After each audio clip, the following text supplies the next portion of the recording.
Ito na yung ginawa natin yung pinaka-foot frame niya, no? Ayan. Dito sa portion na to, 1cm, pinit ko siya, tsaka ko siya binin para may tornilyohan tayo rito.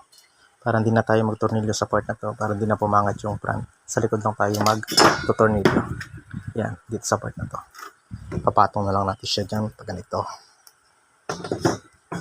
Yan. Bali, pinataas din kasi to.